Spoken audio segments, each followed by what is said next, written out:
Business structures. When you're looking to start a business, one of the first things you need to do is choose a business structure that's right for you. The three most common business structures are sole trader, partnership, and company. Let's look at each one in turn, and you'll see how doing your taxes changes according to the business structure you choose. First up, meet Kiani.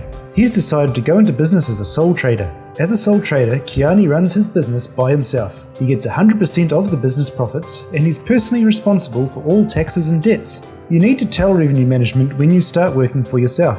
Kiani simply sends us a secure email.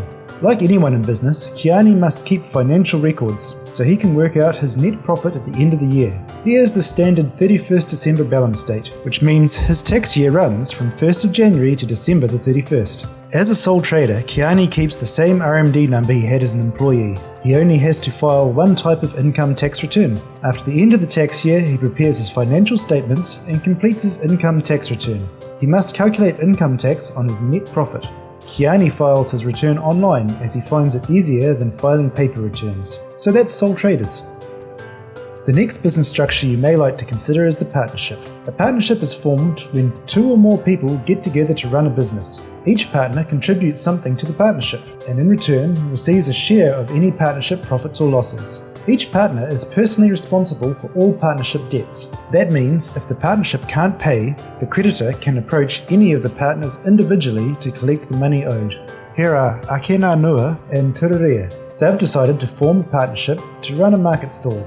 A partnership has its own RMD number. Ngā Nua downloads the RM2 application form from Revenue Management's website, fills it out and posts it to Revenue Management. After the end of the tax year, the partners prepare the partnership financial statements. During the year, the partnership made a profit of $25,000. As the girls agreed to split the profits 50-50, they each received $12,500. Partnerships file an income tax return, showing the profit or loss for the year and how it's split between the partners. But partnerships don't pay income tax, the partners do. Ngā Nua and Turia each complete an RM5 return showing they received $12,500 from the partnership as their share of the profit. And that's partnerships. The next business structure we'll discuss is the company. Ake Ngā Nua, Tururea and Adina decide a company structure is best for their fresh food business. The company is a separate legal entity. A company can buy assets and borrow money in its own name. The girls register their company at the Ministry of Justice. They then take their certificate of incorporation to Revenue Management and register for an RMD number. When people form a company, they each get shares, usually in proportion to the money they contribute.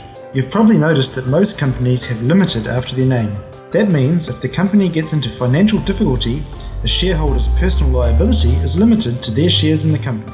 In its first year in business, Te Kai Store makes a profit of $150,000. During the year, Te Kai Store pays Ngā Nua, Turia and Adina $40,000 each, leaving the company with a profit of $30,000.